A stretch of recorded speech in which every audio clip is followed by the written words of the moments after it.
Emilio, bienvenido a MCA Festival 2019. ¿Cómo estás? Es un gusto tenerte. El gusto es mío, estar aquí en el MCA, compartir este encuentro contigo. Muchísimas gracias. Bueno, te hemos exprimido porque has hecho de todo, estás ahora por dar tu segunda charla, estuviste dando también un taller en Chile, pero abriste tu performance aquí en el festival con una charla que se llamó Viviendo la Unidad, que es la temática que aúna estos 3 días. Contame cuál es tu mirada sobre eso y qué abordaste en esa charla. La, la unidad de la vida es tan simple de entender desde el corazón como complicado de entender desde la mente. La mente concreta, la mente que utilizamos en el día a día para todo nuestro ajetreo cotidiano, se basa en la dualidad. Para ella todo es dual. Se pone muy bien de manifiesto, por ejemplo, en el lenguaje. La mayoría de las palabras tienen significado porque tienen un antónimo. Bajo, alto, inferior, superior, calor, frío, etcétera, etcétera, ¿no? Eso pone muy bien de manifiesto que nuestra mente funciona en la dualidad. Sin embargo, la realidad no es dual, la vida no es dual, aunque nuestra mente se empeñe en lo contrario. Por ejemplo, el frío y el calor, que para la mente está claro que es una dualidad, sin embargo, el frío y el calor forman parte de un mismo fenómeno, que es la temperatura.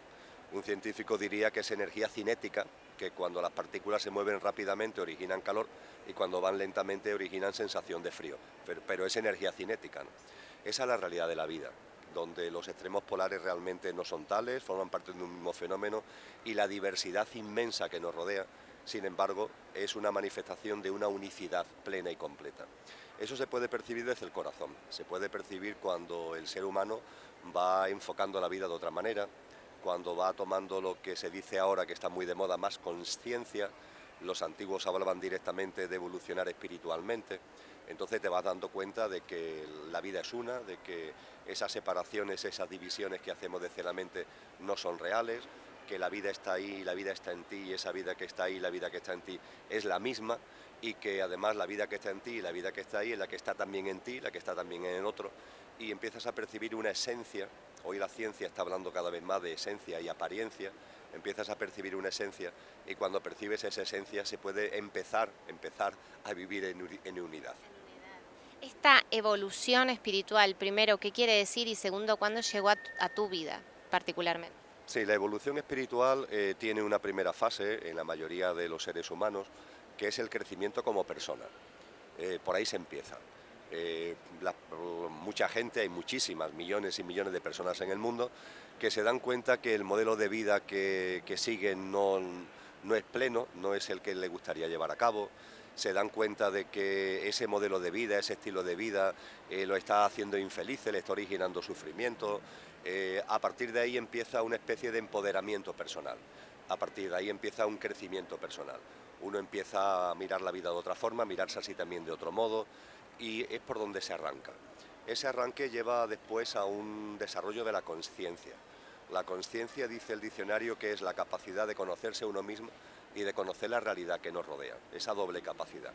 Entonces cada vez más gente está teniendo esa capacidad, empieza a autoobservarte, empiezas a conocerte a ti, empiezas a percibir tu mundo emocional con sus turbulencias tan frecuentes, empiezas a percibir tu mundo mental también con sus perturbaciones tan comunes, empiezas a percibir en ti una serie de cosas, también en el apartado físico, y por supuesto empiezas a percibir en el mundo que te rodea temas que van un poco más allá de los programas informáticos que nos meten desde la sociedad.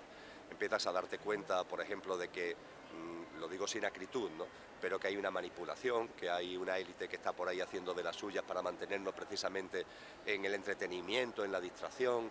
Entonces tú vas enfocando por otro lado las cosas, en el conocimiento de ti mismo te vas dando cuenta de que tienes unas capacidades innatas, unos dones, unos talentos, entonces procura de alguna forma ejercitar y compartir esos dones. Eso tiene que ver, todo eso va dentro de ese paquete que se conoce como desarrollo de la conciencia. Y la evolución espiritual yo diría que es la consecuencia lógica de todo lo que hemos hablado, y es cuando empiezas a percibir algo más profundo, empiezas a percibir de que tu auténtico ser no es el que dice tu documento de identidad, no es el que dice tu documento de identidad. Eso no te define, eso no es lo que te define. Ni la tarjeta de visita, ni el pasaporte, que eso es algo efímero, que es importante, ¿no? El Emilio que está aquí sentado es importante, yo le estoy agradecido sin ningún tipo de duda, me permite estar aquí, me permite vivenciar muchas cosas preciosas, pero eso no somos nosotros, en mi caso esto no soy yo. Entonces empiezo a darte cuenta de que de ahí lo de espiritual, que hay algo que hemos llamado espíritu, como se le puede llamar conciencia o energía, se le puede llamar de muchas formas, que constituye nuestro auténtico ser, y que además tiene una naturaleza que no está limitada por el tiempo, que no conoce la muerte, que tiene una esencia y unas cualidades radicalmente divinas, y a partir de ahí, cuando eso lo empiezas a percibir, empiezas a vivir también de una forma distinta, por ejemplo, sabiendo que la muerte no existe, con lo cual se pierde el miedo a la muerte y con lo cual se pierde el miedo a la vida, que cuando se tiene miedo a la muerte, aunque no nos demos cuenta, se tiene miedo a la vida. Y también empiezan a cambiar el modo de relacionarnos, ¿no? Porque empezamos a ver justamente, a reconocer que esta esencia muchas veces la olvidamos porque estamos en algún punto contaminados por otras cosas y salen reacciones, agresiones o lo que sea, digamos. Cuando nos reencontramos con esa esencia que vos mencionás y tomamos conciencia, ¿no? Claro, empieza como un trabajo también de cambiar el modo en que nos relacionamos. Por supuesto, el cambio además es bastante radical, en cuanto que esa esencia que empiezas a percibir en ti es la misma que está en el otro. Y no solamente en el otro, sino en todo. Está en todas las formas de vida, está en todos los mundos, ¿no? Entonces, no, como hablábamos antes, se va rompiendo las dualidades y esa esencia que descubres en ti es una esencia que percibes en los demás. Puedes percibir también que esa esencia, ese recuerdo de lo que somos, está más presente en unas personas que en otras. Hay personas que están en una profunda amnesia, en un profundo olvido, en un profundo Alzheimer de lo que son. Pero el que ellos no recuerden lo que son, no evita que tú sí sepas lo que son. Y a partir de ahí, incluso a las personas que andan por la vida de un modo más egoico, más egocéntrico, incluso haciendo daño, ya lo empiezas a ver de otra forma. Eso no lo justifica ni hace que tú te mantengas en la inacción, ¿no? Ante el sufrimiento, ante el dolor, nuestro corazón se moviliza, ¿no? Pero se moviliza, podríamos decirlo, que con una vibración distinta. Ya no es la vibración de decir hay que ver y no sé qué, porque además de esa forma te estás contaminando con la propia vibración del violento, entre comillas, ¿no? Ya empiezas a enfocarlo de una manera distinta y, por supuesto, como tú muy bien dices, todo el mundo de relaciones cambia, evidentemente.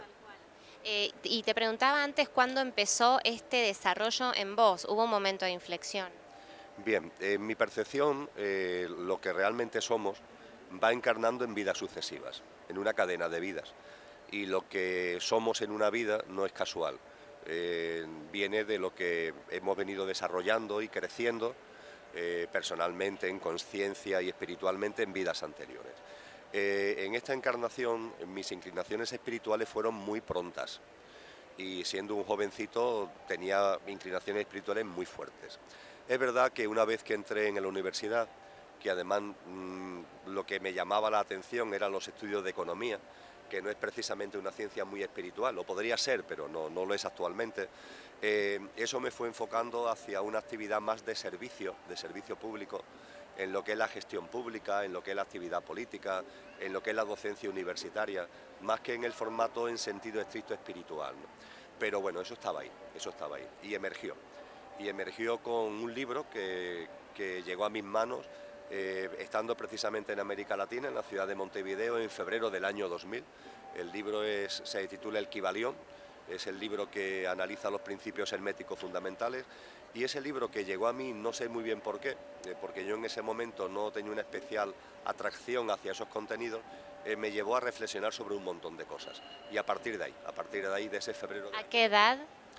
Vamos a ver, ¿qué edad tenía yo? Pues 41 años, con los 41 años. Y ahí empezaste una búsqueda, digamos, con todas las idas y venidas que suelen tener. Sí, ahí empecé una búsqueda que tuvo muy presente en primer lugar estos principios herméticos. Escribí un primer libro que se publicó en el 2005, Los Códigos Ocultos, y a partir de ahí pues cada vez más.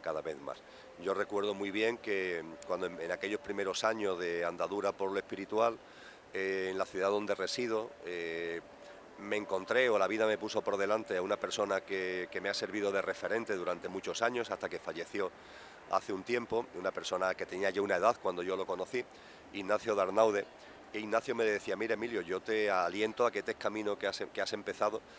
Para que te hagas una idea, yo en aquel momento era vicealcalde de la ciudad de Sevilla, que es la capital de Andalucía, una ciudad muy importante. Y él me decía, yo te animo a que sigas por el camino que has iniciado.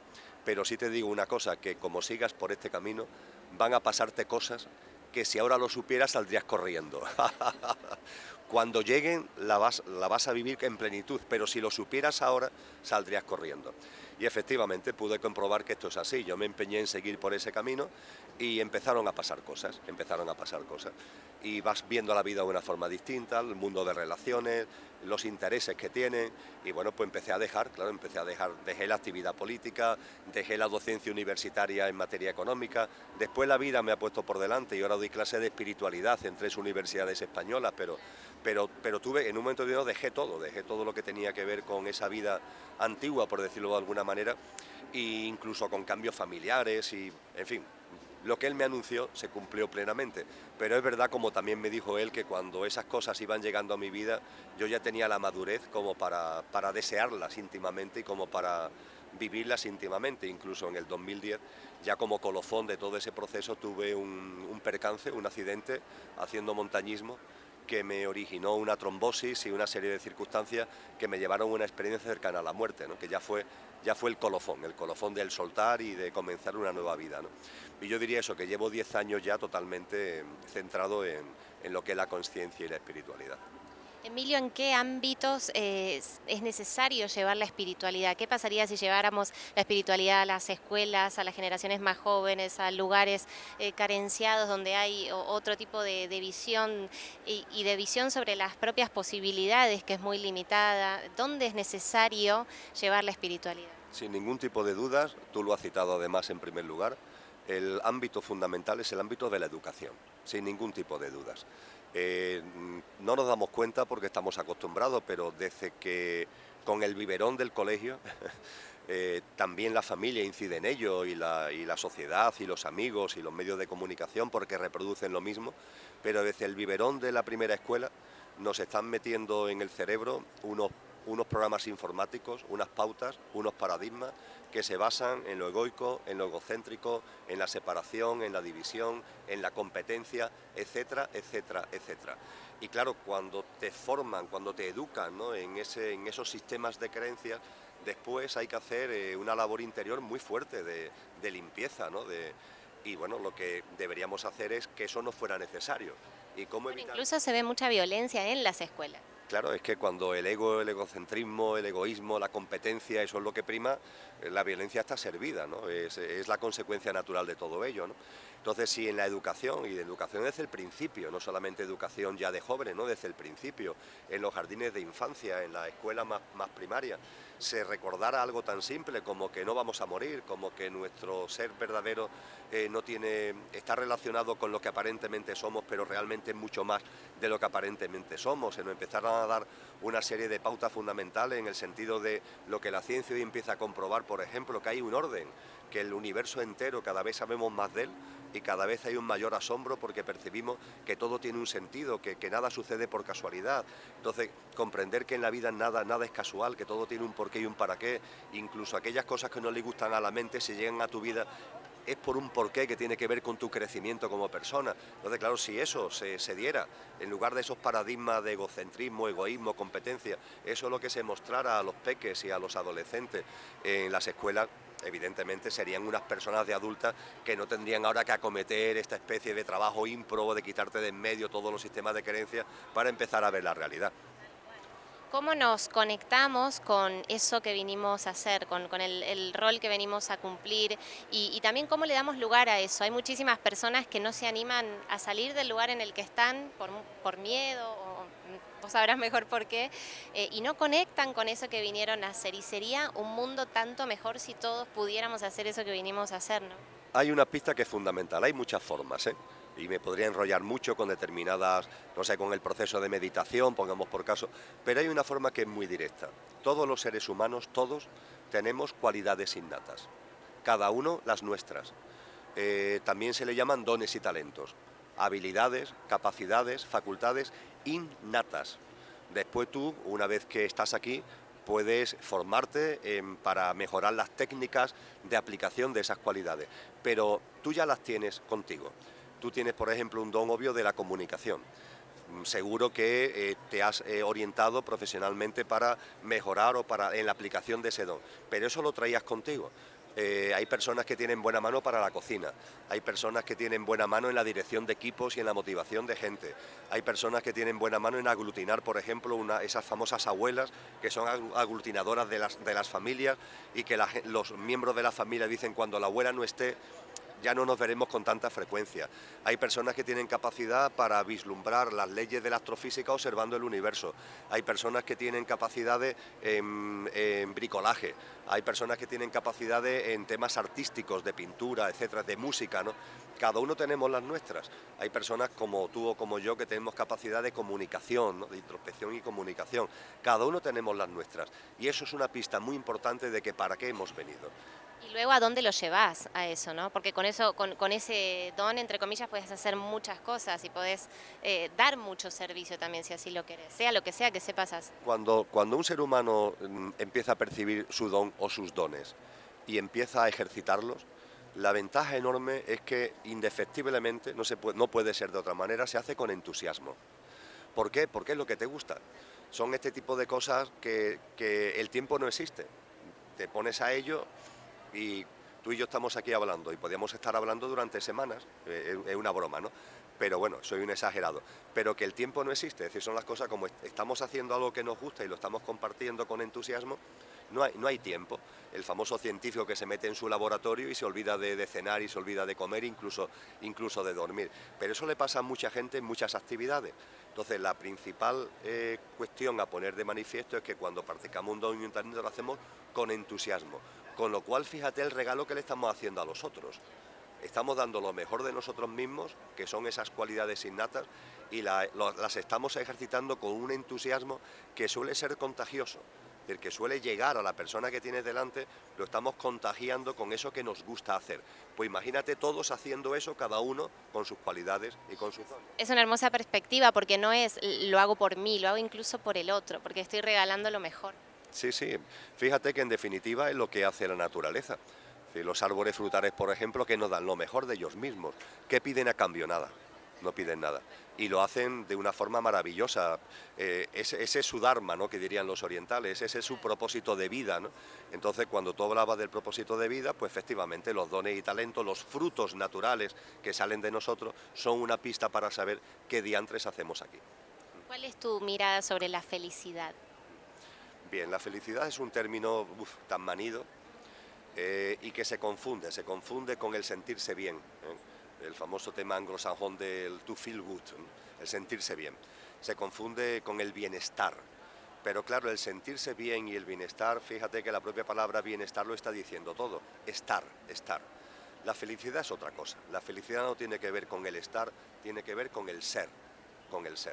Entonces, cuando se habla de felicidad, deberíamos orientar la felicidad a lo que verdaderamente es, que es el ser feliz.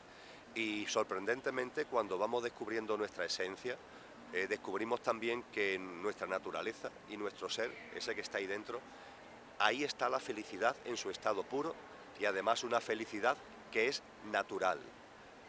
Los orientales, los budistas lo llaman ananda, un estado de bienaventuranza profundo. Los hinduistas lo llaman chanti, una profunda paz interior. Los cristianos lo llaman gracia, un estado de gracia. Actualmente en el lenguaje de la consciencia se llama la felicidad incausada, porque no se debe a que las cosas vayan bien, vayan mal, a circunstancias o a causas externas, sino que es una felicidad que emana de ti, ¿no? Esa es la felicidad que el ser humano debería buscar, y esa felicidad no se busca fuera, ni en personas, ni en objetos, ni en nada, sino que se encuentra dentro o no se encuentra. Que es un gran desafío porque estamos en un mundo que a veces no invita o sea, todo el tiempo está el desafío entre mantener esa paz a pesar de lo que está sucediendo. Todo enfoca, esta sociedad, estos paradigmas enfoca hacia afuera. A las personas, cuando yo hablo en mi charla de que se miren, de que se autoobserven, a la gente le cuesta mucho trabajo mirarse a sí misma 5 minutos para ver qué es lo que se está moviendo en ella, ¿no?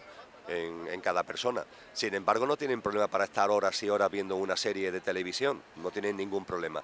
Es todo una contradicción, pero es verdad que hay un enfoque hacia afuera. Un ejemplo lo tenemos en las tecnologías.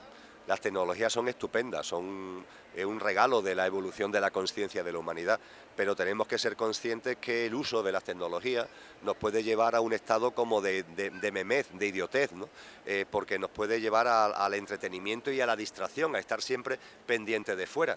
Lo estamos percibiendo todos los días, la gente va por la calle y yo lo llamo los meteoritos y van con el móvil en la mano. O sea, si estás aquí ahora, estás en la calle, ya tendrás momento para atender al móvil, pero es que entras en un bar o entras en un restaurante y ves familias o ves parejas y están sentados comiendo juntos y cada uno está con su móvil, ¿no? Entonces, ¿tú dónde estás? Intenta estar atento al momento presente, intenta estar en lo que estás y por supuesto que habrá un rato, habrá un momento para atender al móvil en lo que sea. Bueno, pues esas tecnologías lo que hacen es distraernos continuamente. Entra un mensaje, me voy al móvil a ver qué es este mensaje e intento responderlo y se nos van yendo las horas y los días, las semanas y la vida en un estado de tontez, de mirada externa y hacia afuera que no nos conduce a ninguna parte. Emilio, ¿puede ser que este video esté llegando en este momento a alguien que esté arrancando su despertar, empezando a conectar? ¿Qué consejo le darías a esa persona? Pues sobre todo uno que ya ha aparecido en nuestra conversación, que empiece a darse cuenta de que en la vida todo tiene un sentido, que todo tiene un porqué y un para qué, porque posiblemente en su vida ha llegado o llegue o llegará determinadas circunstancias que a la mente no le gustan, circunstancias que producen dolor, circunstancias que producen sufrimiento de mayor o menor calibre. Bueno, pues cuando eso llega a nuestra vida, el mensaje que comparto gracias a ti es que recordemos que tiene un sentido, que no es casual, que no es que la vida esté patas arriba, no es que esto no tenga ningún tipo de sentido, no, no, tiene un sentido profundo. Y eso que está llegando ahí es un mensaje fuerte de él mismo a través de esa circunstancia aparentemente adversa para que se pare, para que respire, para que empiece a mirar la vida de otra forma, para que reoriente en definitiva su dinámica vital de una forma más consciente y de una forma en definitiva más auténtica y más fiel consigo mismo. Todo lo que ocurre, aunque a la mente le parezca algo negativo, realmente aparece en nuestra vida para que crezcamos. Para cerrar, MCA Festival, ¿qué te ha parecido esta instancia, este evento, estos 3 días de vivir la unidad? Pues simplemente estoy asombrado, estoy asombrado. Me habían hablado del festival, Edgardo hace muchos años que andaba detrás mía para que viniera y había entrado en internet para tener información, pero solamente cuando estás aquí, cuando te empapas de este ambiente tan maravilloso, con la cantidad de actividades, con la vibración que se respira continuamente en cada pequeño rincón o en cada gran sala de este evento, puedes percibir que la conciencia y ese vivir la unidad aquí se está materializando. Un placer charlar contigo, gracias. El placer es mío, muchísimas gracias.